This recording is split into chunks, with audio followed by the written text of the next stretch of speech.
The Hungry Hollow. The screaming ceased with an unnerving finality at 3:47 a.m. on October 13th, 1982. Yet the dogs of Harlan County continued their mournful chorus until the first light of dawn touched the ridges. This was not the first time a blade of silence had fallen across the Cumberland Mountains, slicing through air heavy with coal dust and secrets festering deep within the hollows. The story of what festered in those Kentucky hills reveals how profound isolation can warp a bloodline into something monstrous, and how an entire community can willingly choose blindness over a terrible truth. The world of Copperhead Hollow was one of sensory details: the groan of rotting porch boards underfoot, the sharp metallic taste of rusted well water, the chill of damp earth that never saw the sun long enough to dry. This was the texture of a place where the McCready family had lived, multiplied, and buried their sins for more than 100 years.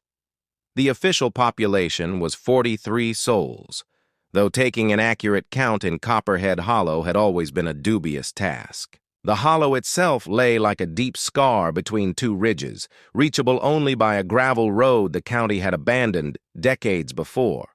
Mail delivery was sporadic, and while electricity had technically arrived in the 70s, the persistent glow of kerosene lamps spoke of habit or a deep-seated resistance to the outside world.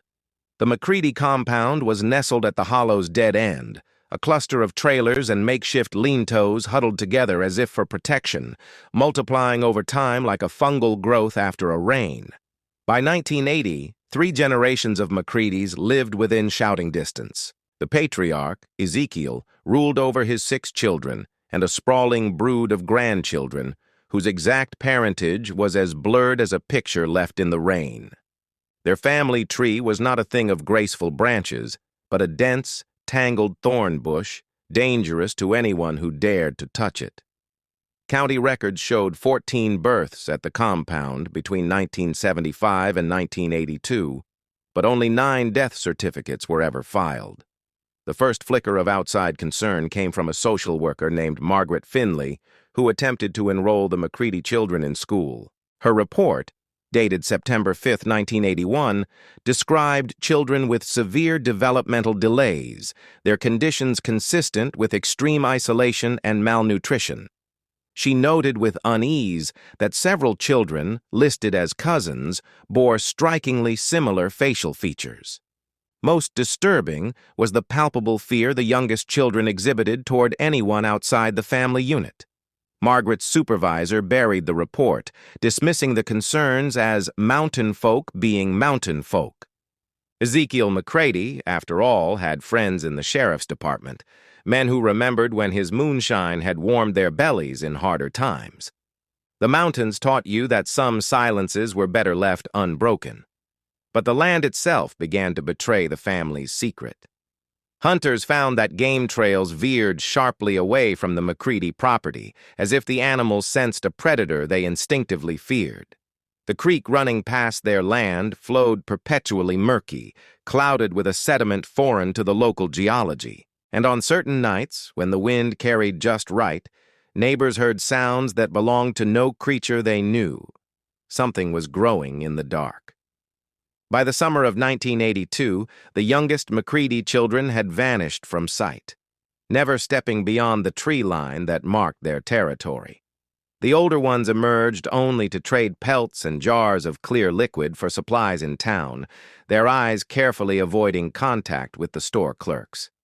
They moved with the deliberate quiet of those who had learned that noise attracted attention, and attention brought pain. What would you do if you suspected an unspeakable truth lay just 5 miles from your home, yet every instinct warned that looking too closely might make you the next victim?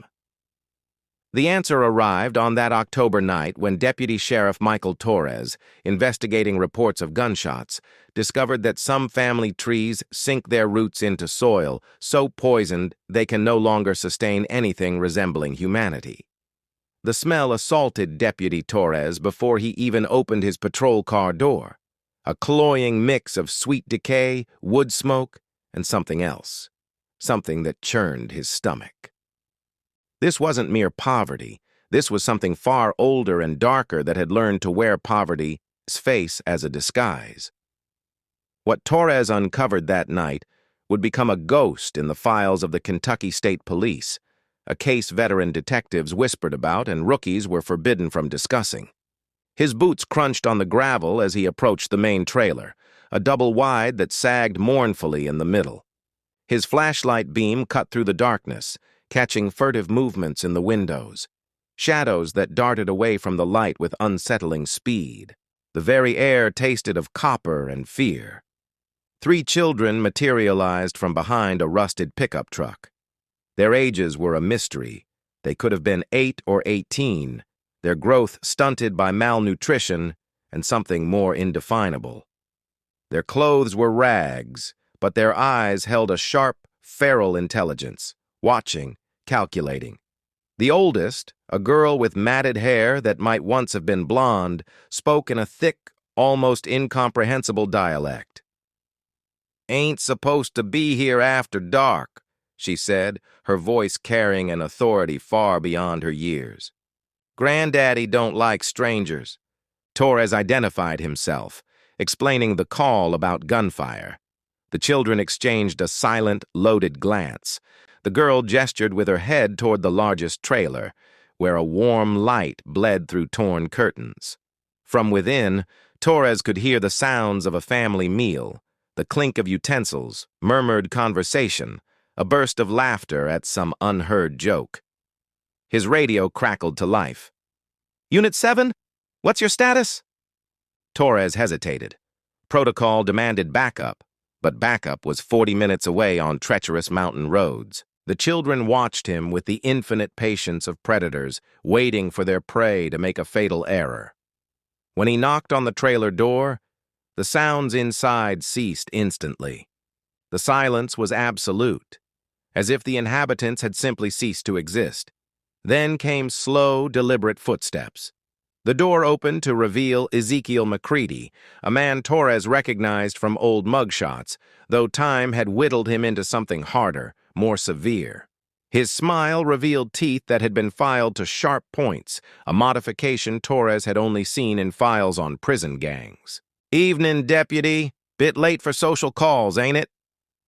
Behind Ezekiel, Torres could see into the main room.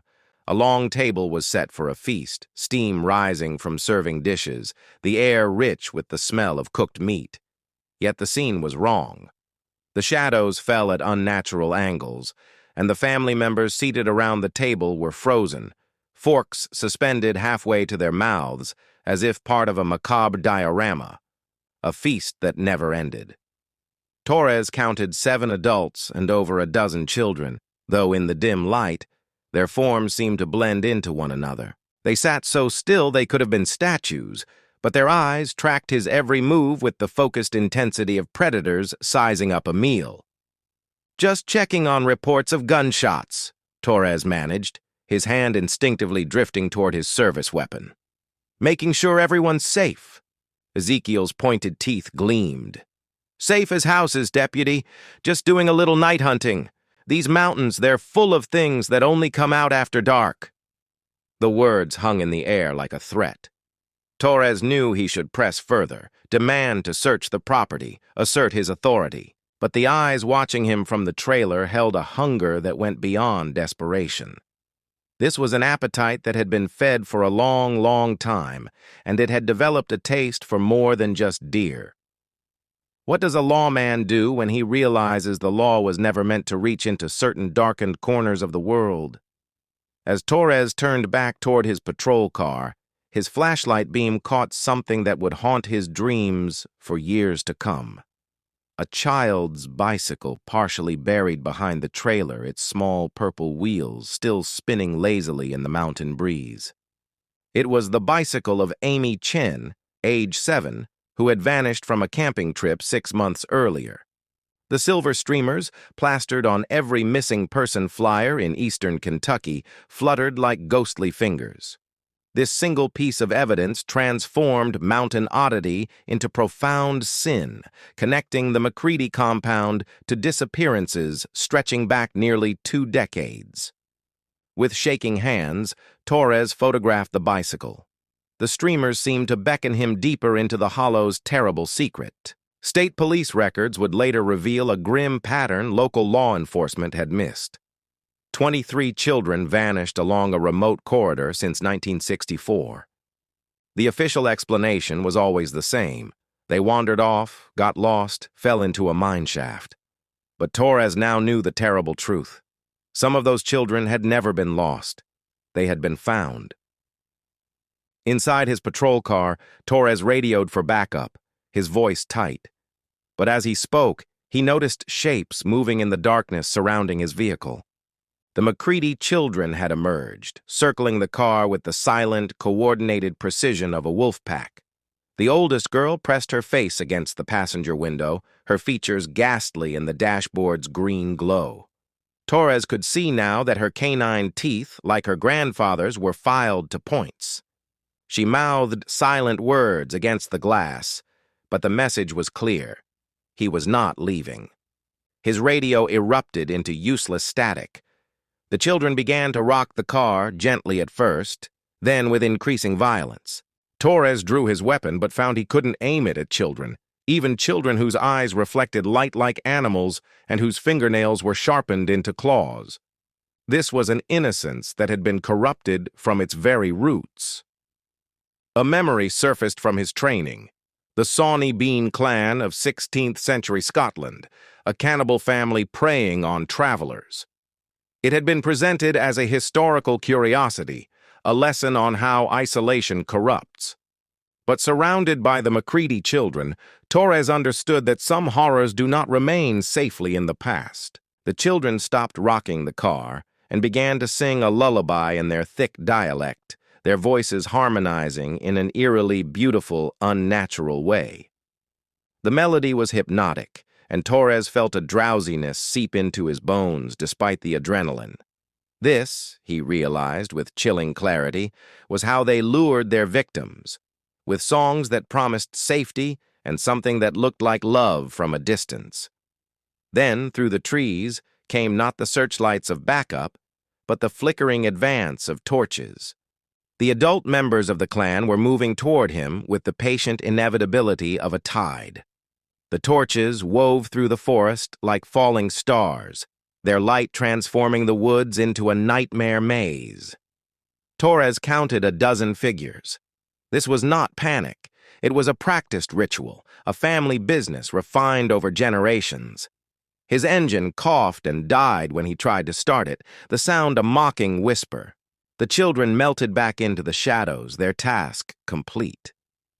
The torchbearers formed a loose circle around his car, waiting. They were giving their prey time to wear itself out with fear. Granny McCready stepped forward, a tall, gaunt woman with iron-gray hair braided with small bones. She raised a skeletal hand, and the circle froze. Her voice cut clearly through the night.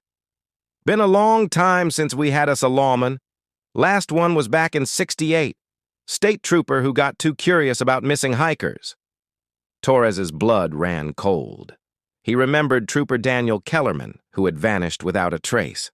His patrol car was found empty, the radio still calling. "Danny Kellerman fought real good," Granny continued, her tone almost respectful. "Took 3 of the boys to bring him down. He was tough, all muscle and gristle. You look like you might be more tender." As if on an unseen signal, the circle began to close. Torres knew he wouldn't die sitting in his car. In the space between heartbeats, he made his decision. He kicked the door open and rolled into the concealing darkness, away from the headlights. This desperate gamble would save his life, but it would also plunge him into the true subterranean heart of the horror the McCreadys had built. The ground beneath his feet felt unnaturally soft, then strangely firm. After only a few minutes, his foot broke through a camouflaged layer of earth, revealing the entrance to a tunnel. It was hand-dug, but expertly reinforced with timber and corrugated metal, a honeycomb of passages spreading beneath the entire hollow. By the failing light of his flashlight, he saw side chambers with heavy doors and crude vents. This was more than a hiding place. It was a labyrinthine lair. He could hear the clan above coordinating their search with whistles and calls that were more animal than human. Their torchlight flickered through hidden openings, creating a dizzying dance of shadows. In one of the side chambers, Torres found a sight that nearly shattered his mind. Children's clothing, neatly folded and sorted by size, tiny shoes in rows, stuffed animals positioned as if waiting for their owners. And on the walls, scratched into the wood, were dozens of names with dates beside them, a ledger of victims stretching back to 1959. Near the bottom, in a child's unsteady hand, was a message that stopped his heart. "My name is Tommy Walsh. Today is my birthday. I am 8 years old. If someone finds this, tell my mom and dad I love them, and I'm sorry I went with the singing lady." The date was August 12th, 1979. Torres remembered the case. Tommy's parents had never given up hope, never knowing their son had lived long enough to carve his final words into a prison wall. Above ground, the search intensified. He heard voices discussing how to flush him out, smoke, or the dogs. Then he realized they weren't talking about animals. "Turn loose the young ones," Granny McCready's voice echoed down. "They know these holes better than anybody, and they can smell fear from a mile away." The sounds that followed were a chilling mix of excited yelps and laughter, a grotesque parody of a children's game. The McCready children were being sent into their element. Torres understood then that they had been raised for this exact purpose, to hunt in the dark. What do you do when your enemy is a child who has never learned the difference between a game and a kill? In the distance, he could hear them coming, not quite walking, not quite crawling, but moving through the tunnels with a fluid, dreadful grace. The sound was one of evolutionary dread, the approach of something that had been perfectly adapted to the dark.